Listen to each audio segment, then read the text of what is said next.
Here we are. Very excited to have you all with me today to have this awesome conversation. I'm going to talk for about 35 minutes, and then we'll open up the forum so folks can turn their mics on, they can turn their video on, and we can just have a nice dialogue about what we discussed today, what sorts of things are coming up for y'all, any questions you might have. It'll be an open space for that, which I'm really excited for. So we're going to start with introductions. I'll introduce myself and my qualifications for teaching something like this. Then we'll go over what we went over in January session. Then we'll talk and I'll share a brief history about racism and whiteness in Western society. Then I'll move on talking about white supremacy culture as a whole. And then I'll move more specifically into conversations around the tenets of white supremacy. Then I will announce next session. So it'll probably be April or May. And then we'll open up the forum for questions and dialogue. All right, so hi, my name is T. Ames. I use they, them, theirs pronouns, and I'm the education director here at Live Arts. I graduated from Oberlin College and I double majored in theater and Africana studies. So a lot of times I just tell people that I majored in Black theater because that's largely what I did major in. I've taken several workshops with theater intimacy education, which is a world-renowned program that teaches intimacy and consent and boundaries in theatrical spaces. They talk a lot about DEI as well, and I think it's a very important topic, especially when we are talking about intimacy. I've collaborated a lot with Dr. Kelly Palmer of Idea Minds, as well as Matthew Reynolds of Matthew Reynolds Consulting. Both of those wonderful people run their own independent DEI consulting firm, so it's really great to work with them. I also served as the African American history teacher at Renaissance School here in Charlottesville for 2 years, and I curated curriculum with my students using a DEI lens. And then use Black history as an example, as a case study when talking about DEI. And I also served as the faculty DEI coordinator for 1 year at Renaissance as well. So I've been surrounded by this world of DEI, both unofficially and officially now for at least 5 or 6 years. So it's exciting to be able to share that information in a forum like this, especially when we're talking about theater, which is also one of my favorite things on the planet. All right, so session guidelines. I ask that all participants please mute themselves during the session. Like I said before, we'll have time at the end of the training session for questions and dialogue. I encourage you to please take notes. There's a lot of information that's going to be coming at you maybe for the first time. So it's important to be able to look back at those things after today's session, remind you of what we talked about. I'll also make sure that everyone receives access to this recording as well as the slideshow presentation itself. So you can always go over it later. I also ask for all participants to please listen for the sake of comprehension, not response, meaning that we all, it's very easy to get defensive and feel very vulnerable in sessions like this. And that's totally valid. It makes a lot of sense. I still ask in the midst of feeling all those feelings that you feel them rather than just responding to them in the moment. It takes our body and our brain a lot of time to register new things like this. So giving yourself more time to be able to do that is essential. And lastly, sort of connected to that, it's okay and expected to be uncomfortable. I highly encourage you and support you in embracing any feelings that might come up during the session, especially when we're talking about something like white supremacy. Please know that your perspective in life, no matter where you come from, no matter what your background is extremely valid and important in having a conversation like this. So thank you in advance for being open to this conversation. Thank you for being here and wanting to have the conversation, because that's always the big first step. All right, so we're going to briefly review what we talked about during January's session. We were talking a lot about agent, target, and power dynamics within theatrical spaces. So the basics of that, Western ideology is based in a binary, this idea of right and wrong, good and bad. And because we live in that binary, we have created this idea of an agent and a target, and they're always fighting against each other. So an agent is someone who has the power to maintain progress moving forward, whereas the target has power used against them by an agent to quote unquote impede progress. Now, we can't always control when we're agents and when we're targets. It's just how the world works. We all have intersections of our identity that make us both agents and targets. So one of the examples I used last time was I'm a Black, queer, non-binary person, and a lot of those things make me a target in society. I also am college educated. I have a full-time job. I have health insurance. A lot of those things make me an agent. So I am fully aware of the intersections of my identity, and understand that I am both an agent and a target at all times. So having conversations like this can be a bit confusing, but we have to remember that we're honing in on history, and then applying that history in certain moments in time. So that's why when we're talking about something like white supremacy culture, I'm coming from the perspective of a target, but I'm using my privilege as an agent to have access to the information to then share it with you. So plainly put, agent target dynamics are incredibly amplified and conflated in theatrical spaces, basically because we love what we do so much. And so stakes get raised so easily in theater. So the idea of an agent target dynamic existing becomes even more intense in theatrical spaces. So we need that information in order to move forward for today's conversation. Now, excuse me, I have my own notes as well, because there's a lot going on today. So I want to make sure that I am also staying equipped and up to date with what I'm trying to say. All right, so the basics of today revolves around this one idea. We live in a society centered around whiteness, and this concept is incredibly intentional. We have been taught this since the beginning of time. And by that, I mean the beginning of Western time, the beginning of Western civilization. We have been fed this idea that whiteness is the basis of everything that we do. And because of that, that's where innate power comes from. And I say that because as far as we know, as Americans, from the very beginning, the conception of this country, we have been taught this idea. It's been inadvertent. It hasn't necessarily been a direct idea, but it's all included in how we've been taught. And I say that because ever since we all have read the Declaration of Independence in elementary school, middle school, high school classes, we have been told this one sentence over and over and over again. We hold these truths to be self-evident that all men are created equal, that they are endowed by their creator with certain unalienable rights, that among these are life, liberty, and the pursuit of happiness. So since 1776, we have officially in writing had this idea that we are all supposed to be equal in theory. And what's important about this particular sentence is that we as society take it for granted that this is not the truth. But we should restate it over and over and over again without proper historical and present context. So let's take some time and break down what this actually means. So first of all, what's all? Right, this idea of all men are created equal.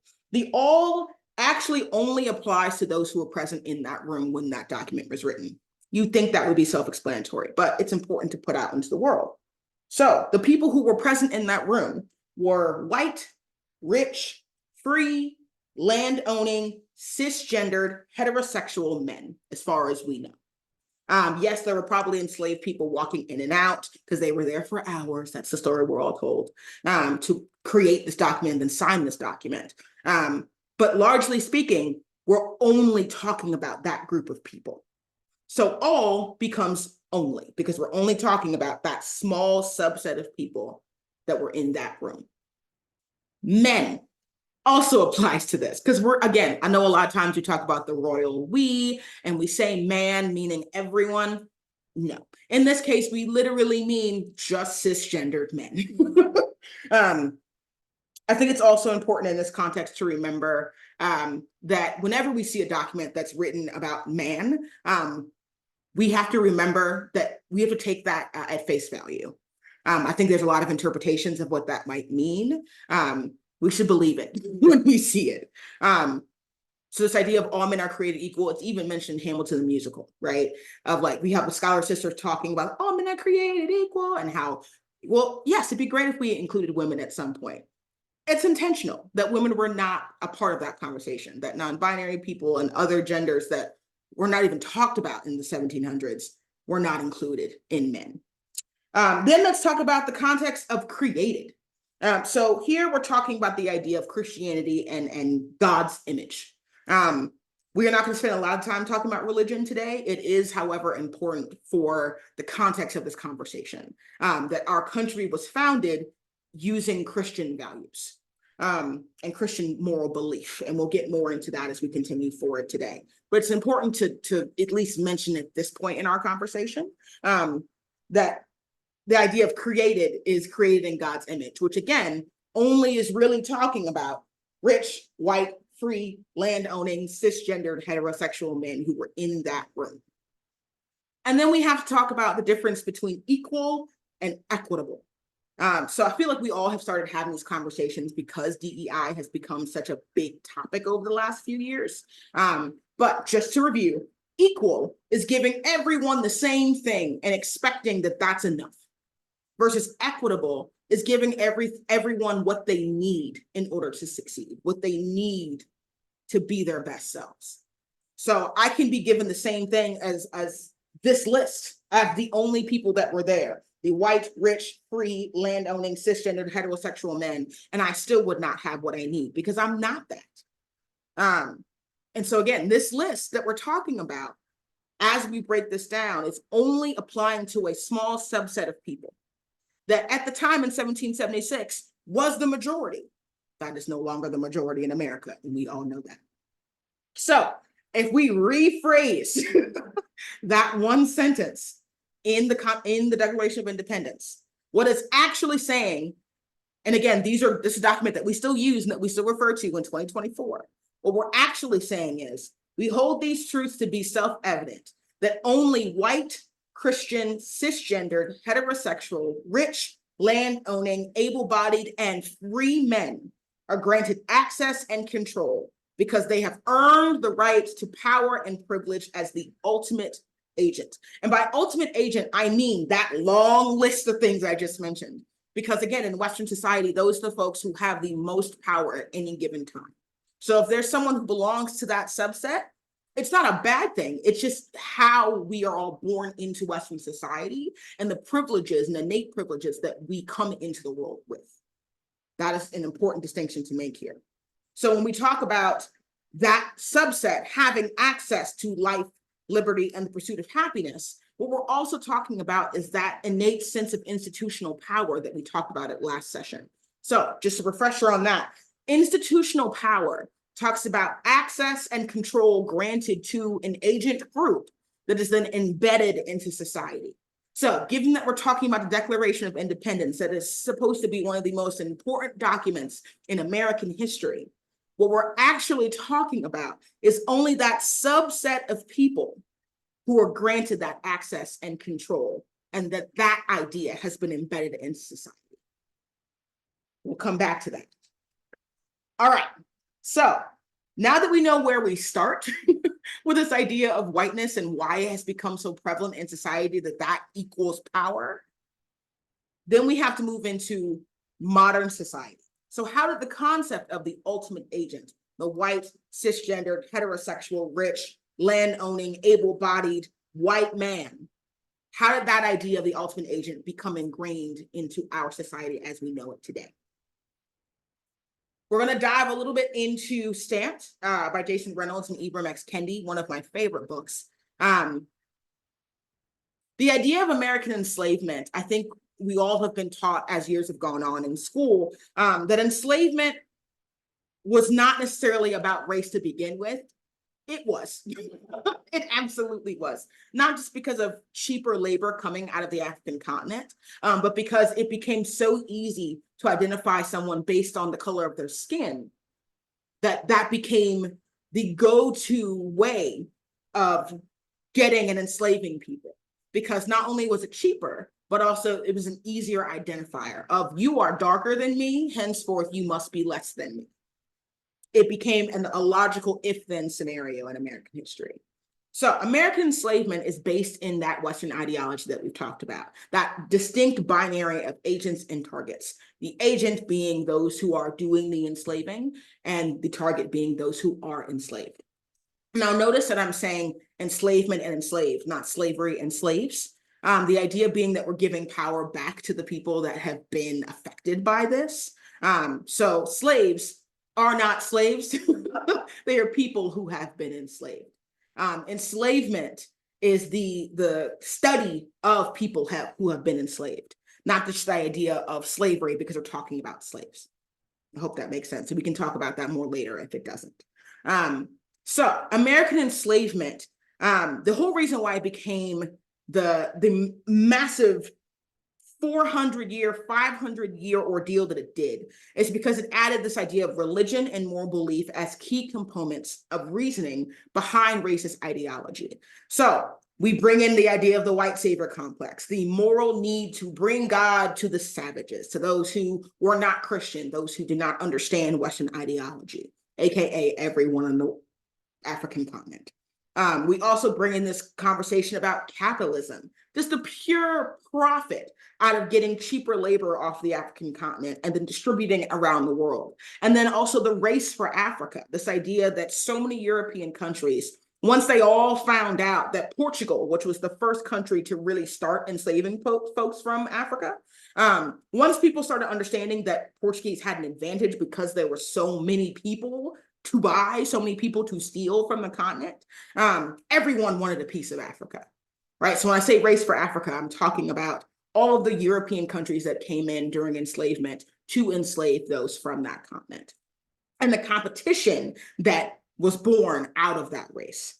And then we're talking about good old colonization, this idea of gaining global political power, which again is institutionalized in our society, to then create progress. So to move those distinct binaries of agents and targets forward in American history.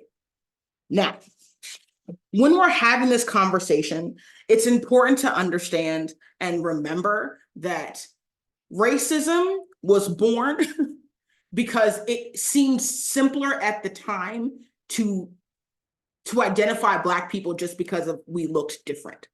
That was the main idea behind it. It wasn't necessarily malicious from the beginning. And by that, I mean, it was a logical if-then scenario. If this person's skin is darker, that means that they are cheaper labor. That means they're easier to get and there's more of them to get. It became racist because it became institutionalized, that then white people, Western people, Europeans that made their way to the United States had access and control that then was embedded into society, that it was their right to be able to enslave people based on their color, because that's how it started in the beginning. So when we then understand where that comes from, that easily leads us into the conversation of white supremacy in and of itself, what it is and where it comes from. So basic definitions that we're going to be using for today: white supremacy is the ways in which racial agents in American history use the concept of race to create this idea of whiteness and a hierarchy of racialized value. Meaning, we use this idea of, because you are darker skinned, you are cheaper labor. Henceforth, we're going to just keep advancing that forward in society. Then this idea of, well, if you're not this color, that means that you do have more rights. You don't necessarily need to be enslaved because you're not necessarily cheaper labor. It's not going to advance us in society if I have enslaved people who are not Black. So assigning value to race is where white supremacy comes from. And when I say white supremacy, I'm not just talking about the racialized side of that. We're talking about this idea that white supremacy also operates in collaboration with all the other oppressions, all the other isms that exist. So by isms, I mean racism, sexism, homophobia, transphobia, ableism, all of the things that set very distinct agent-target dynamics within our Western society. So when we talk about white supremacy versus white supremacy culture, this is very similar to our conversation in January about power versus institutional power. We're going to keep coming back to the definition of institutional power a lot because, again, it's ingrained in our society. And so the more we talk about it, the more we normalize that conversation about power.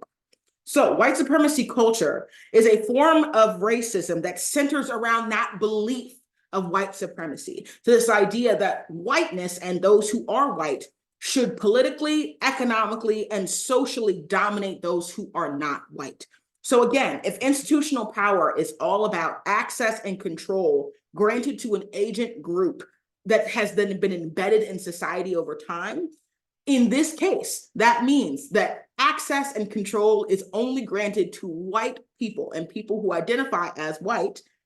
And then that access and control is embedded into who we are as a society since the Declaration of Independence. And by society, I mean the United States as citizens of this country.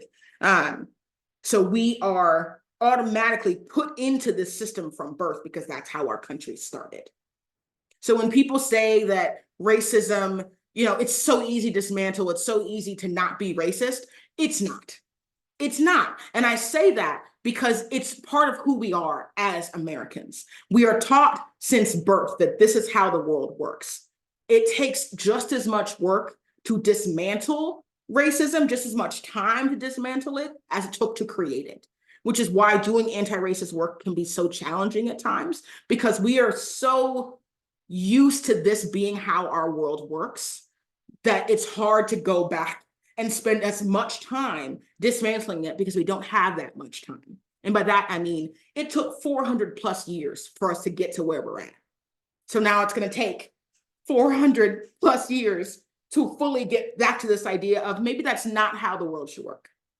So that's why DEI has become so important as a country, as a world, because we're starting these conversations about why these things have become so embedded in who we are, because it's embedded in our society to begin with. All right, now we're going to switch into this conversation about white supremacy, the tenets of white supremacy, and how they have affected us as a country and as citizens. All right, so Tema Okun and Kenneth Jones, they created what they call the tenets of white supremacy in 2001. It's important to note that Kenneth Jones was this amazing activist, educator, professor of Africana studies and of politics, and he joined forces with Tema Okun. Tema Okun is a white woman who has been working on this anti-racist work since the 90s. So they teamed together and really looked at American society and American history and decided, hey, there are a lot of ways that we go about doing things that line up and have a lot to do with why white supremacy and white supremacy culture are so embedded in who we are as people. So these are some of the tenets, not all of them. And as you can see, there's a lot of them already listed here. So I'm just going to read through them. And you'll notice they're very familiar to us because, again, it's a part of who we are as a society. So we have things like perfectionism, a sense of urgency, defensiveness, valuing quantity over quality, worship of the written word, that's a big one, belief in only one right way, paternalism, either or thinking, that binary thinking, power hoarding, fear of open conflict, individualism, belief that I'm the only one who can do this right, the belief that progress is bigger and more. Remember, that's a part of that whole Western ideology as a whole, a belief in objectivity, and claiming a right to comfort. Now, I mentioned these specifically because, again, we see them in our everyday society.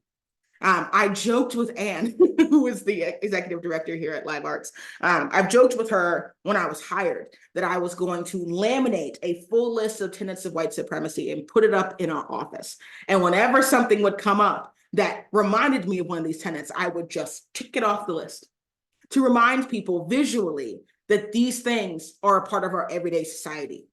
And so the way that we treat one another, the way that we talk to one another, the way that we establish community is all centered in white supremacy culture. And so we see these tenets on a daily basis. So this next slide is only 4 examples, but they're 4 really big examples. So when we look at white supremacy culture and theater, again, we have to remember that because we care about what we do so much in a theatrical space, all of what we're talking about is heightened. These stakes get so high because we all are so passionate and intense about theater. So that when we look at something like white supremacy culture, those tenets and the way that we go about using them and identifying them becomes even more important in a theatrical space because those stakes have become so much higher than in everyday life.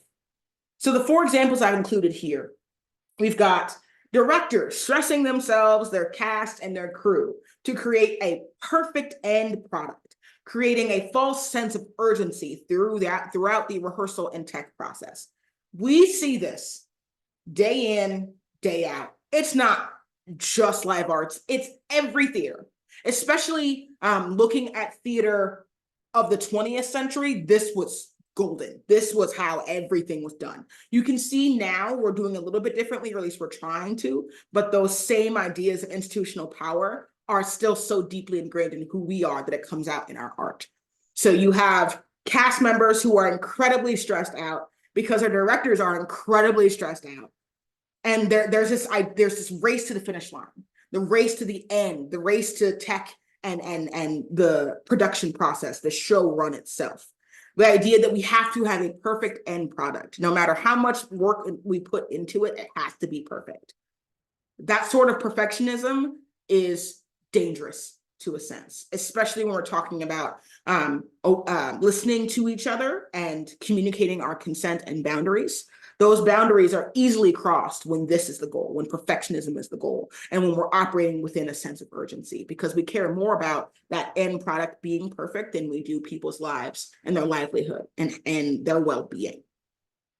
Other examples: disagreements within a rehearsal room, a production meeting, and/or a staff meeting are considered negative, as those involved are afraid of open conflict.